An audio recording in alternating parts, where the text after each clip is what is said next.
విచిత్రాల నిధి ఓ విధి విచిత్రాల నిధి వింత కథల సారథి ఆశ నిరాశల వారధి నిరంకుశ నిర్ణయాల నిర్దయవానిధి ఓ విధి విచిత్రాల నిధి ఓ విధి విచిత్రాల నిధి.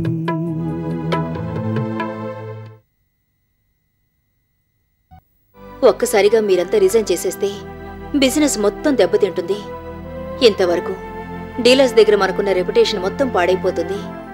స్టాక్ టైంకి వెళ్ళకపోతే, మనకి రావాల్సిన పేమెంట్స్ రాకపోతే టోటల్ అడ్మినిస్ట్రేషనే పాడైపోతుంది. అవన్నీ ఆలోచించే ఇంతవరకు కంటిన్యూ అయ్యాం మేడం. రిజైన్ చేసి వెళ్ళిపోయినా మీరెప్పుడు పిలిచినా వస్తాం. పనేమన్నా ఉంటే చేసి వెళ్ళిపోతాం. అంతేకాని ఆఫీసులో మాత్రం పనిచేయలేం. సారీ మేడం, ఇలా అంటున్నామని మీరు మరోలా అనుకోవద్దు. జరిగిన దానికి నేనే మీకు సారీ చెప్పాలి సుధాకర్. దయచేసి ఇలాంటి తొందరపాటు ఆలోచనలు మానుకోండి. ఇంకెప్పుడు ఇలాంటి నిర్ణయం మాత్రం తీసుకోవద్దు. నాకు కొంచెం టైం ఇవ్వండి. ప్రాబ్లమ్స్ అన్ని నేను సాల్వ్ చేస్తాను. ఇది నా సిన్సియర్ రిక్వెస్ట్.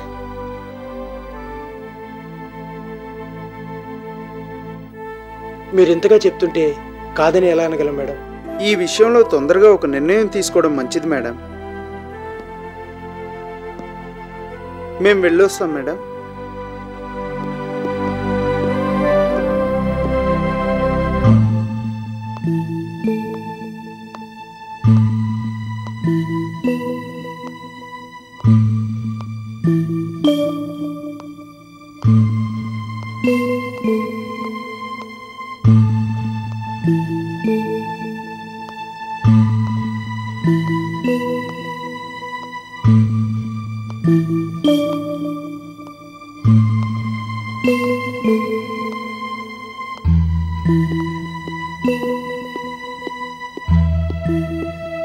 దీపక్, నీతో మాట్లాడాలి. ఇలా రా.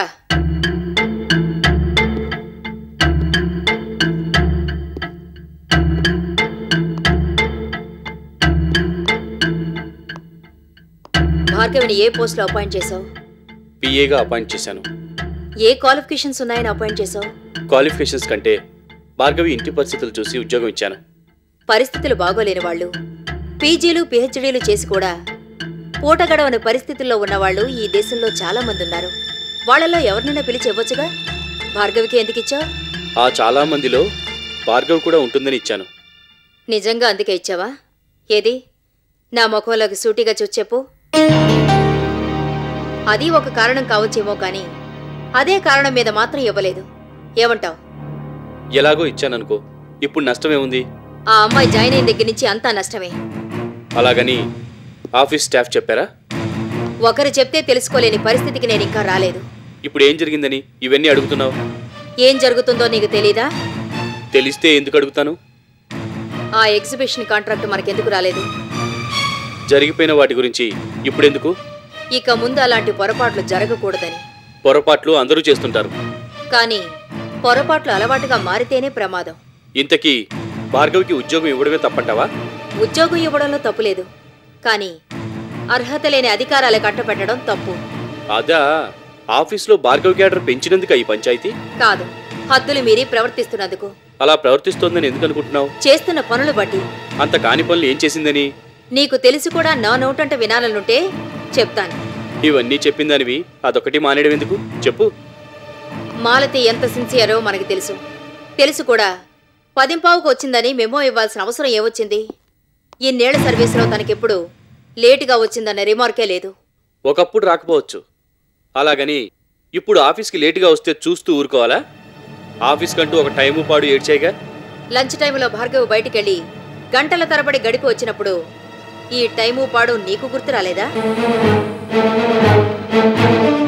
రాజుని సుధాకర్ని పిలిచి వర్క్ విషయంలో నిలదీయడానికి భార్గవికున్న అర్హత ఏమిటి? అకౌంట్స్ ఎలా ఫైనలైజ్ చేయాలో, ఎప్పుడు సబ్మిట్ చేయాలో, అడ్మినిస్ట్రేషన్ ఎలా డీల్ చేయాలో, వాటికి సంబంధించిన ఫైల్స్, రిటర్న్స్, స్టేట్మెంట్స్ ప్రిపేర్ చేయడానికి ఎంత టైం పడుతుందో అందులో అనుభవం ఉన్న రాజుకి సుధాకర్కి తెలుస్తుంది. కానీ ఏమాత్రం అవగాహన అనుభవం లేని భార్గవికి ఏం తెలుస్తుంది? వాళ్ళిద్దరికీ పని తక్కువైందని, అసిస్టెంట్లు అవసరం లేదని డిసైడ్ చేయడానికి, పెండింగ్లో ఉంటే ఒప్పుకోనని వార్నింగ్ ఇవ్వడానికి భార్గవికున్న అధికారం ఏమిటి? సీనియర్లన్న గౌరవం కూడా లేకుండా మాట్లాడిందంటే ఏమనుకోవాలి? అహంకారం అనుకోవాలా? అధికార దర్పం అనుకోవాలా? నీకన్నా నాకన్నా ముందు నుంచి రాజు ఈ కంపెనీలో పనిచేస్తున్నాడు. అతని ఇంక్రిమెంట్స్ కట్ చేస్తాననడానికి ఎంత ధైర్యం? అసలు ఈ విషయాలన్నీ మాట్లాడడానికి భార్గవి ఎవరు? ఎండీకి పిఏని అనుకుంటుందా, లేక తనే ఎండీని అనుకుంటుందా? ఏమిటమ్మా నువ్వు మాట్లాడేది? సీనియర్లని వాళ్ళు పని చేయకపోయినా సుపీరియర్స్ని ఎదిరించి మాట్లాడుతున్నా చూస్తూ ఊరుకోవాలా? ఎవరు సుపీరియర్? నువ్వా, భార్గవా? అయినా నిండుకుండ తొణకదని వాళ్ళెప్పుడు సిన్సియర్గా పనిచేసుకోవడమే తప్ప మిస్బిహేవ్ చేయరు. ఆరిపోతున్న దీపాన్ని అరచేతులు అడ్డం పెట్టి కాపాడినట్టు మునిగిపోతున్న ఈ వ్యాపారాన్ని తెలివితేటలు, శ్రమ, శక్తి దారపోసి ఒడ్డుకు తెచ్చి ఈ స్థాయిలో నిలబెట్టింది వాళ్ళు. వాళ్లే గనక లేకపోతే నేను లేను, నువ్వు లేవు, ఈ కంపెనీ లేదు, భార్గవికి ఆ పిఏ పోస్టు లేదు. ఇవన్నీ భార్గవికి తెలియకపోవచ్చు, నీకు కూడా తెలీదా? ఇప్పటికైనా భార్గవిని అనవసరమైన విషయాల్లో కల్పించుకోవద్దని చెప్పు. ఎంత జరిగినా కంట్రోల్లో పెట్టకపోతే ఇంకా చాలా అనర్థాలు జరుగుతాయి. ఒక్క విషయం గుర్తుంచుకో, కంపెనీ పరువు పోయేలా ప్రవర్తించినా, నష్టం వచ్చే పరిస్థితి కల్పించినా అందుకు కారణం ఎవరైనా సరే క్షమించను. ఎప్పటికైనా భార్గవి తెలివి తెచ్చుకొని తన హద్దుల్లో ఉంటే సరి, లేదంటే ఉద్యోగంలోంచి తీసి పారేస్తాను. ఆ విషయం నువ్వు తెలియచెప్తావో, తెలిసేలా చేస్తావో నీ ఇష్టం.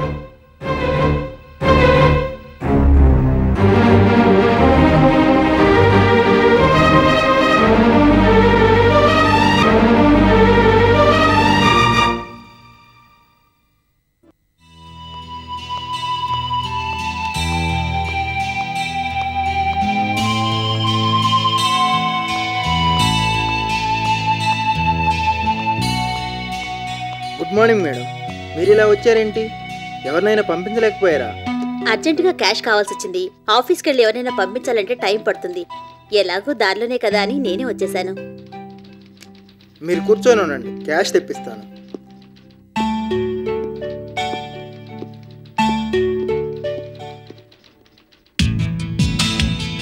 Good morning madam.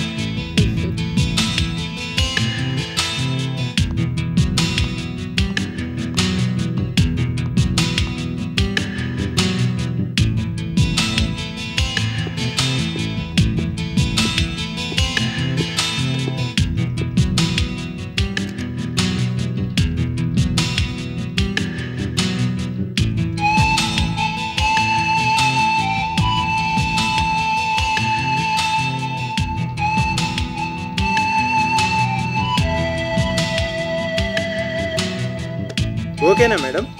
ఓకే అండి, థ్యాంక్ యూ. That's all.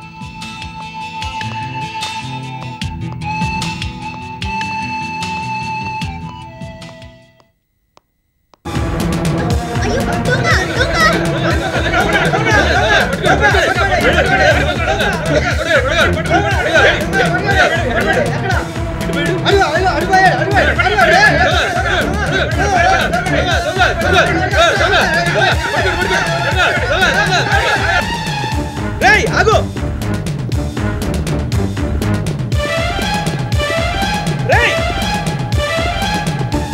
ఆగరా!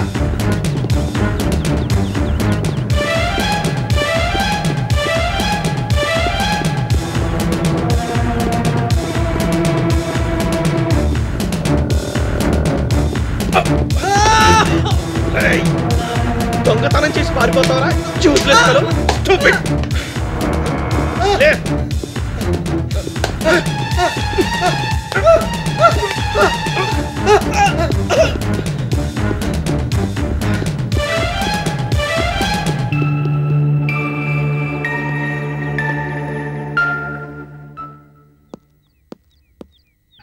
క్యాష్ ఎంత ఉంటుంది మేడం? మొత్తం 5 lakhs ఉంది. అంత క్యాష్ ఉన్నప్పుడు కాస్త జాగ్రత్తగా ఉండాలి మేడం. పోలీస్ కంప్లైంట్ ఇస్తే మంచిది మేడం. ఈ మధ్య దొంగతనాలు ఎక్కువైపోయాయి మేడం. కార్లు, స్కూటర్లు అన్నీ ఎత్తుకుపోతున్నారు. లా అండ్ ఆర్డర్ టోటల్గా దెబ్బతినేసింది. అదిగో మేడం, ఈ బ్రీఫ్ కేస్ మేడందే. Thank you.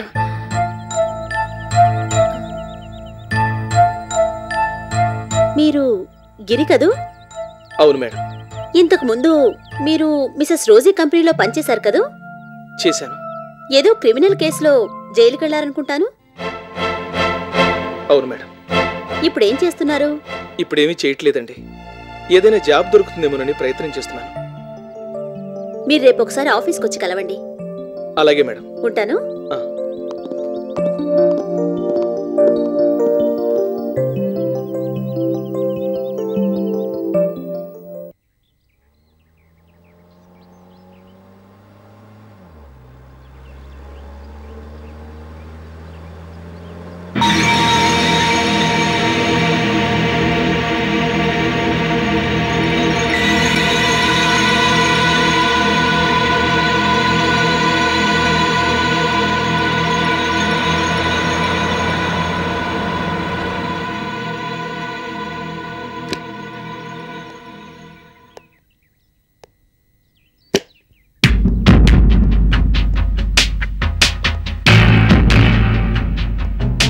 Good morning madam.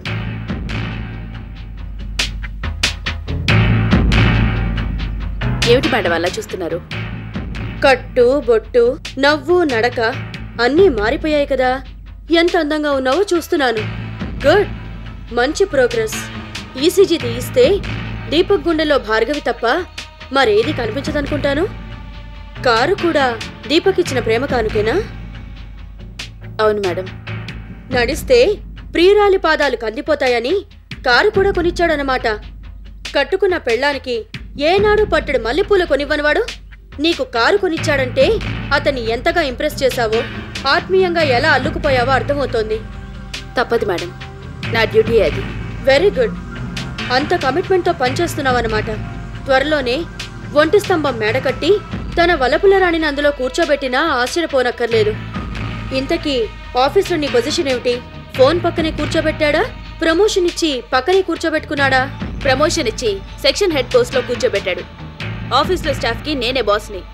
ఓ గంట పర్మిషన్ కావాల్సినా నన్ను అడగాల్సిందే. నేనే పని చెప్పినా చెయ్యాల్సిందే. ఇంకే ఇదే ఉత్సాహంతో పనిచేస్తే నీ ప్రేమ మైకంలో పడి నిన్ను దేవి గ్రూప్ ఆఫ్ ఇండస్ట్రీస్కి చైర్పర్సన్ని చేస్తాడు. నువ్వు ఏం చెప్పినా వింటాడు. అంతవరకు ఎందుకు మేడం? ఇప్పుడు నేనేం చెప్తే అదే చేస్తున్నాడు. నాతో చెప్పకుండా, నా సలహా తీసుకోకుండా ఒక ఫైల్ కూడా డిస్పోజ్ చేయడు, ఒక లెటర్ కూడా రాయడు. నువ్విలా చెప్తుంటే నాకు చాలా ఆనందంగా ఉంది భార్గవి. తొందరలోనే నా చిరకాల కోరిక తీరుతుందనిపిస్తోంది. ఏమిటి మేడం? అదే, ఎక్కడో చిల్లర పనులు చీకటి పనులు చేసుకుంటూ బతకాల్సిన లక్ష్మీదేవి నడమంత్రపు సిరిపట్టి ఇవాళ ఈ స్థాయికి ఎదిగింది. దాన్ని ఎలాగైనా దిగజార్చి మళ్ళీ గుడిసెలోకి వెళ్ళిపోయేలా చేయాలి. ఇన్నాళ్లుగా నా ప్రయత్నం అదే. కానీ అదృష్టం కలిసొచ్చి ప్రతిసారి తప్పించుకుంటోంది. ఇప్పుడు నిన్ను ఎరవేశాను. ముందు దీపక్ చిక్కుకున్నాడు. తర్వాత లక్ష్మీదేవి కూడా చిక్కుకోక తప్పదు. గుడిసెల్లోకి వెళ్ళక తప్పదు. ఆ రోజు తొందరలోనే వస్తుందనుకుంటున్నాను మేడం. చిన్నప్పటి నుంచి పెంచిన మేనకోడల్ని అనుమానించే స్థితికి వచ్చాడు. సంజ కనబడితేనే చీదరించుకుంటున్నాడు. ఇద్దరి మధ్య మాటలు లేవు. కోల్డ్ వార్ నడుస్తోంది. ఇది నాకు పాత న్యూసే. తల్లి కొడుకుల మధ్య గొడవలు ఎంతవరకు వచ్చాయి? ఆ విషయం చెప్పు. అది కూడా క్లైమాక్స్కి దగ్గరలోనే ఉంది. అమ్మ మాటకి ఎదురు చెప్తున్నాడు. ఆవిడికి ఇష్టం లేకపోయినా వద్దంటున్నా నా వెనకాలే నా కొంగు పట్టుకుని తిరుగుతున్నాడు. మా ఇంటికి కూడా వస్తున్నాడు. నా కోసం ఏం చేయడానికైనా సిద్ధంగా ఉన్నాడు. అన్నిటికీ మించి నేను లేందే తనకి బ్రతికే లేదన్న భ్రమలో ఉన్నాడు. అంతవరకు బానే ఉంది. కానీ నువ్వు కూడా అలాంటి భ్రమలో లేవు కదా మేడం. ఎందుకలా ఉలికి పడతావు? వయసులో ఉన్నావు, పెళ్లి కావాల్సిన దానివి. అతనితో రాసుకు పోసుకుని తిరుగుతున్నావు. నిజంగా ప్రేమిస్తున్నాడన్న భ్రమలో పడ్డంలో తప్పులేదుగా. వయసులో తేడా ఉందేమో గాని బాగా డబ్బున్నవాడు, అన్ని విధాలా నీకు సరిపోయేవాడు. మనసు పడ్డా పడొచ్చుగా. సారీ మేడం, మరోసారి ఆ మాట అనకండి. ఏ, అదేమన్నా తప్పు మాట? కాకపోవచ్చు, కానీ అతని మీద నా ప్రేమ అభిమానం కేవలం నటన, నా డ్యూటీలో ఒక భాగం అంతే. ఇందులో నా వ్యక్తిగతమైన అభిప్రాయాలకి కోరికలకి చోటు లేదు. ఈ విషయంలో నేను పక్కా ప్రొఫెషనల్ని. దీపక్కి నాకు మధ్య ఏ అనుబంధం ఉన్నా మీరప్పచెప్పిన పని పూర్తయ్యే వరకే. లక్ష్మీదేవిని దీపక్ని విడగొట్టిన మరుక్షణం నేను దీపక్ కూడా విడిపోయినట్టే. ఆ తర్వాత అతనెవరో నేనెవరో. ఓ మగాడితో తిరుగుతున్నావు. కోరికల్ని ఎన్నాళ్ళని కంట్రోల్ చేయగలవు? ప్రేమ మత్తా లాంటిది. ఒక్కసారి అలవాటు పడితే అందులోంచి బయటికి రావడం కష్టం. డ్రగ్ అడిక్ట్ లాగే అతను ప్రేమ లేందే బ్రతకలేననే పరిస్థితి నీకు రావచ్చు. ఎట్టి పరిస్థితుల్లోనూ రాదు మేడం. అందుకే ఎప్పటికప్పుడు నన్ను నేను పరీక్షించుకుంటూ ఉంటాను. నా హద్దులేమిటో నాకు తెలుసు. ఆ హద్దులు మీరి నన్ను నేను దిగజార్చుకునే పరిస్థితికి నేనెన్నటికీ రాను. అలాగైతే పర్వాలేదు. నా కూతురు ప్లేస్లో ఎవరో ఆడదాన్ని నేను ఊహించుకోలేను. పొరపాటుగానైనా నువ్వు ఆ ప్లేస్లోకి రావాలని చూస్తే నేను నిన్ను క్షమించను.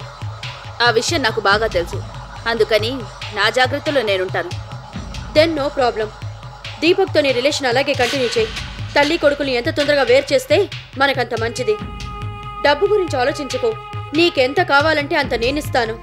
అవసరమైనప్పుడు తప్పకుండా తీసుకుంటాను మేడం. మరి నేను వెళ్ళొస్తాను. అలాగే.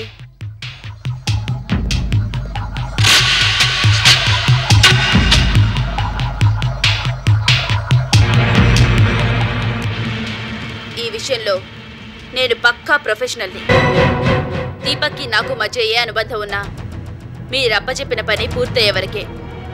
లక్ష్మీదేవిని దీపక్ని విడగొట్టిన మరుక్షణం నేను దీపక్ కూడా విడిపోయినట్టే. ఆ తర్వాత అతనెవరో నేనెవరో.